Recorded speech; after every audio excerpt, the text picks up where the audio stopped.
할렐루야. 네, 오늘 이 시간에 하나님의 큰 무엇보다 사망 권세를 이기신 주님의 그 부활의 능력이 나타나는 귀한 복된 시간 되기를 간절히 축복합니다. 아멘. 네, 오늘은 예수님이 부활하신 부활절입니다. 우리의 죄를 대신하여 십자가에 못 박혀 죽으시고 3일 만에 부활하신 그날을 기념하여서 우리가 함께 이 자리에 모여서 예배하는 줄로 믿습니다. 매년 부활절을 맞이하면서 늘 항상 고민에 빠집니다. 어떠한 말씀을 전해야 할까? 부활의 그 어떠한 능력의 말씀을 함께 나누면 좋을까 하는 늘 고민을 하게 되는데 제가 어렸을 때의 한 장면이 마음에 울림을 주었습니다. 어떠한 장면인가 하면 제가 이제 어릴 때에 저는 논산 강경에서 이제 살았는데 항상 때가 되면 장이 열렸습니다. 4일장, 5일장 뭐 이렇게 얘기를 하죠. 장이 열리는 날이면 초등학교 후문에 항상 사람들이 모여 있었어요.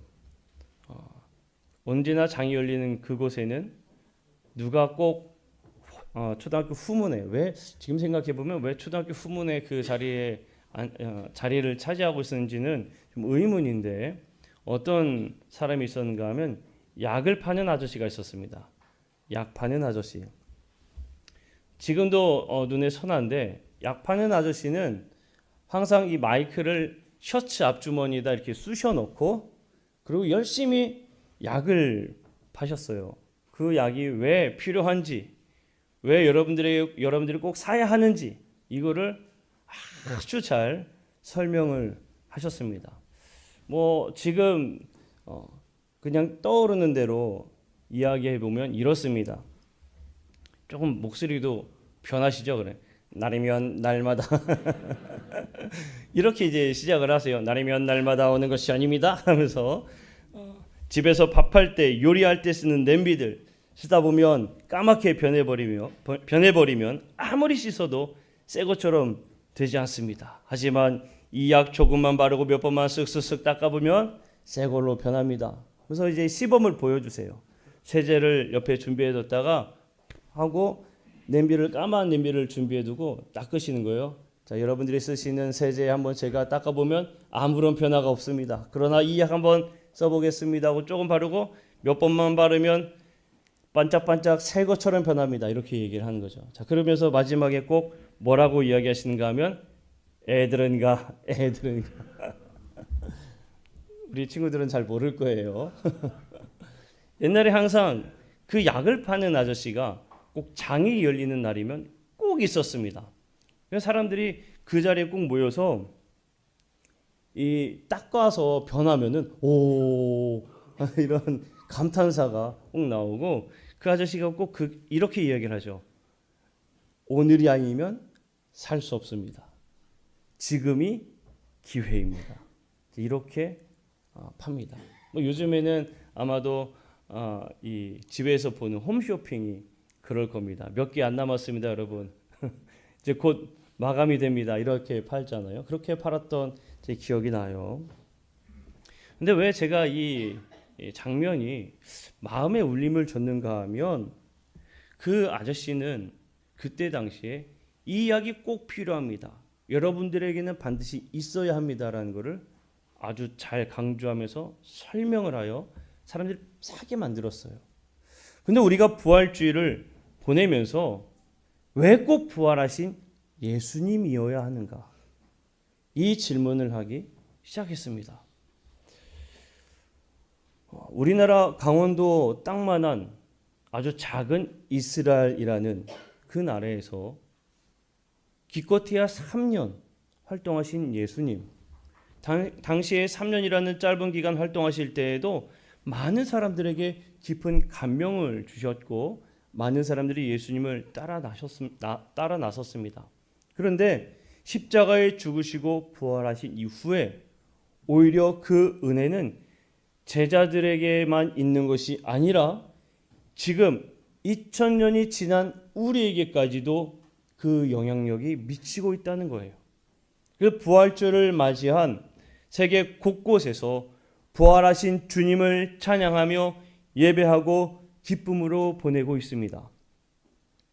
그냥 예수님을 찬양하는 게 아니라 부활하신 예수님을 찬양하고 경배한다는 거예요. 그러면 여러분들에게도 똑같은 질문 한번 하고 싶습니다. 여러분들에게는 왜 꼭 부활하신 예수님이어야 합니까? 왜 꼭 부활하신 예수님, 그 부활하신 예수님을 여러분들은 찬양한다고 이야기하고 설명하고 설득하시겠습니까? 왜 부활하신 예수님이어야만 하는가라는 거예요. 오늘 이 시간 저는 고린도전서에 있는 말씀과 사도행전에 있는 말씀을 통해서 우리가 왜 꼭 부활하신 예수님이어야만 하는가를 깊이 고백하는 귀한 시간이 되기를 간절히 소망합니다. 우리가 함께 읽은 고린도전서는 사도 바울이 고린도 교회에 보내는 편지예요. 그리고 사도행전은 사도 베드로가 고넬료라고 하는 이방인에게 전해주는 복음의 일부 내용입니다. 자, 본문의 내용을 통해 보면 왜 부활 예수인가를 그들이 알게끔 말해주고 있어요. 그 말씀 가운데에 먼저 찾을 수 있는 공통적인 것은 무엇이냐? 복음, 부활하신 예수의 이 사건은 증인이 있는 실제 일어난 일이다 라는 걸 말해주고 있습니다. 그냥 떠도는 소문이 아니라 증인이 있는 실제 일어난 사건이다. 이것을 분명히 말해주고 있는 거예요. 고린도 교회에 사도 바울이 복음을 전하고 있는데 고린도 교회는 당시에 분쟁과 또 헛된 자랑들 이런 거에 빠져 있어서 참 많은 문제들이 있었습니다. 처음에는 그들도 복음을 붙잡고 서 있었겠지요. 그런데 조금씩 인간의 욕망을 쫓아 살기 시작한 거예요. 복음으로 충분했는데 복음으로 충분하지 못한 삶을 살기 시작한 겁니다. 그래서 그 마음의 공허함이 무엇으로 나타나는가 하면 다른 것들로 눈에 들어오기 시작한 거예요. 다른 헛된 욕망들 그리고 잘못된 이 은사들 이런 것들을 추구하기 시작한 겁니다. 그러면서 서로 비교하면서 분쟁이 일어나고 문제가 발생한 거죠. 그런데 그들에게 이 고린도 교회 이야기할 때에 왜 그들에게 예수가 어떠한 분인가를 분명히 말하고 있는 부분의 설명에서 그들에게 그 분쟁의 문제를 해결하기 위한 설명에서 예수의 이야기를 꺼내고 있는가, 그것도 부활하신 예수의 이야기를 꺼내고 있는가를 보면 바로 그 사도 바울이 그 증인이라는 것을 언급하고 있다는 겁니다. 너희들이 믿는 예수는 다름이 아닌 실제 일어난 지금도 살아 역사하시는 그 주님의 이야기다라는 것을 그들에게 전하고 있는 내용인 거예요. 고넬료에게 사도 베드로가 전한 복음을 보면 그 마찬가지입니다. 사도행전 10장 2절 말씀에 보게 되면 고넬료가 어떠한 사람인가를 전해주고 있는데 말씀에 보면 이렇습니다. 현대인의 성경에서는 기록하기를 그는 경건하여 온 가족과 함께 하나님을 두려운 마음으로 섬기고 가난한 유대인들을 많이 구제하며 항상 하나님께 기도하는 사람이었다라고 말하고 있어요. 한마디로 고넬료라는 사람은 정말 그 마음에 진실된 믿음을 가지고 있는 사람이었다라고 말하고 있는 겁니다. 그런데 왜 그에게 베드로를 보내주셨을까요? 그리고 베드로를 통하여서 예수 그리스도 부활하신 예수를 듣게 하셨을까요? 그것은 고넬료가 알아야 할 것은 다름이 아니라 그냥 알고 있는 선망의 마음으로 믿는 것이 아닌 실제 일어난 일, 고넬료에게 역사하는 그 은혜가 무엇인지를 깨닫게 하기 위해서 실제 증인으로 전해주고 있다는 겁니다. 사도 바울이 역사적 사건에서 이야기를 시작하게 해요. 그 이야기를 시작할 때에 그냥 말을 전하는 게 아니라 사도 바울은 누가 그 이야기들을 들었는지에 대해서 이름을 밝히며 언급하며 이야기하고 있습니다. 게바로 시작해서 12제자에게 그리고 500명이 넘는 사람에게 그리고 야고보에게 그리고 자기에게도 예수님께서 나타나셨다. 그렇게 고백하고 있는 겁니다. 그거는 무슨 얘기겠습니까? 이미 수없이 많은 증인들이 있고 여기서 복음을 전하고 있는 나도 역시 증인이다 라고 말하고 있는 거예요.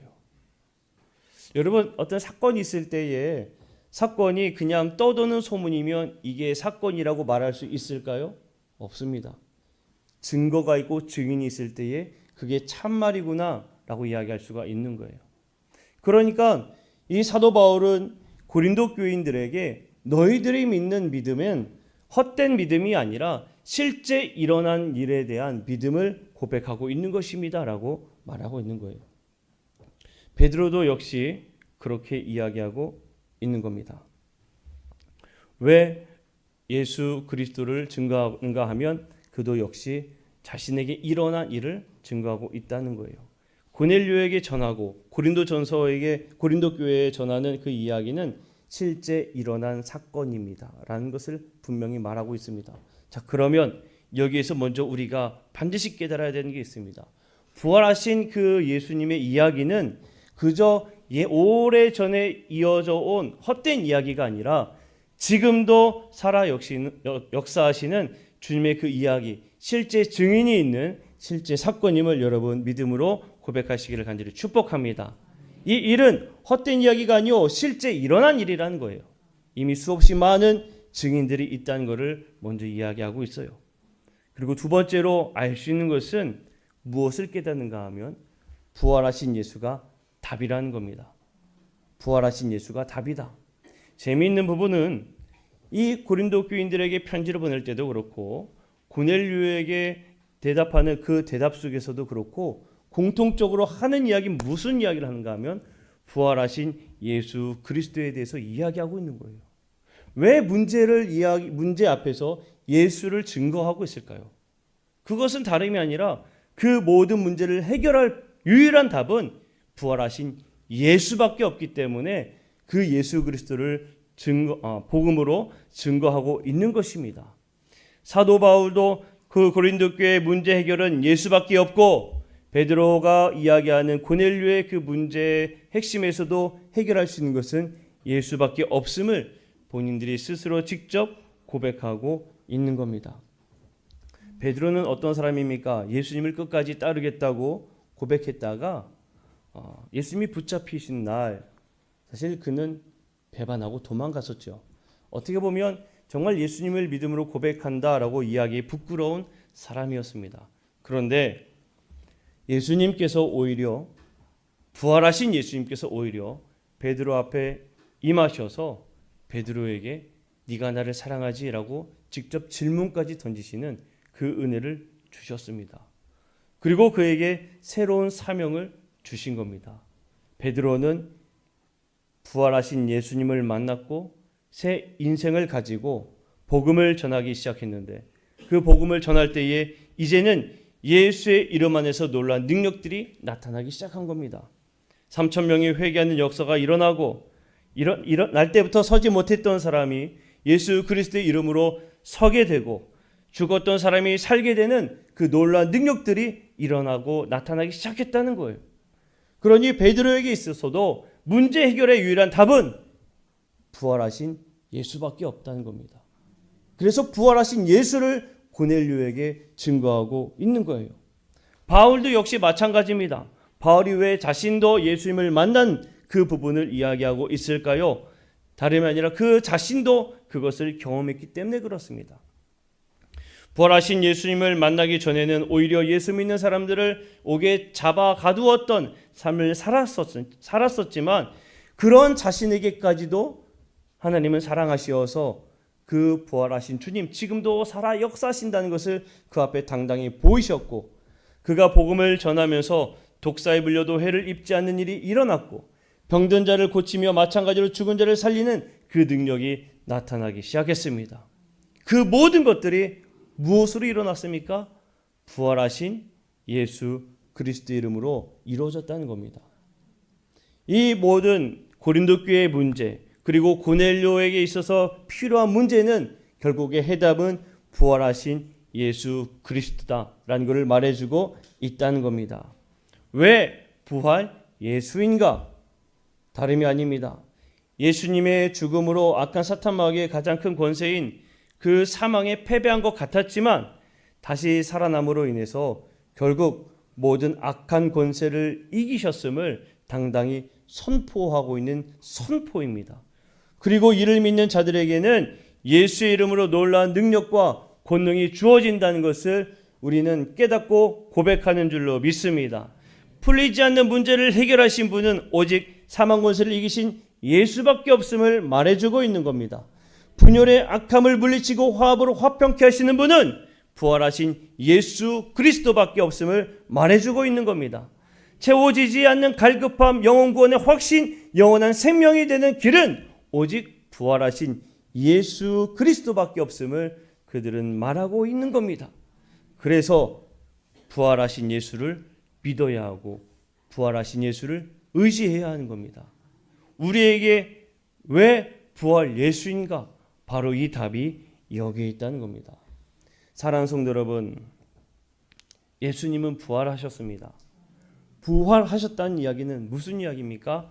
지금도 살아계신다는 겁니다. 지금도 우리와 함께 하신 줄로 믿습니다.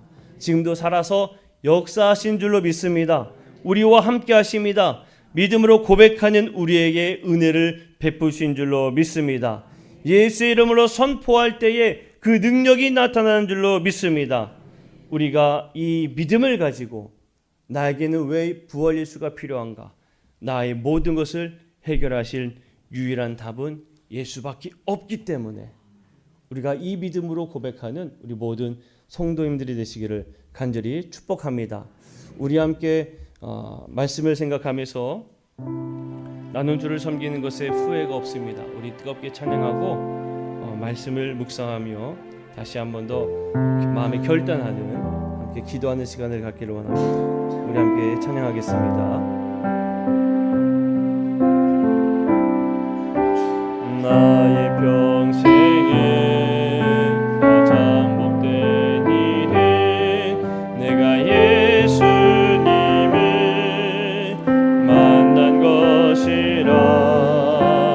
나의 평생에 가장 잘한 일은 내가 예수님을 주로 섬긴 것이라. 이 세상 살 동안 내가 걷는 길이 때론 험하여서 넘어질 때도 주의 강한 손이 나를 붙드시니 나는 예수님만 주로 섬기며 살리. 주를 섬기는 것에 후회가 없습니다.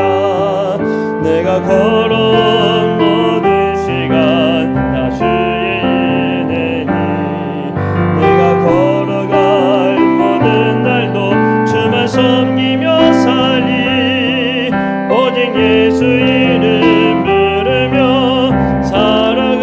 살아가리라면 한 번 더 나는 주를 섬기는 것에 나는 주를 섬기는 것에 후회가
말씀을 기억하면서 하나님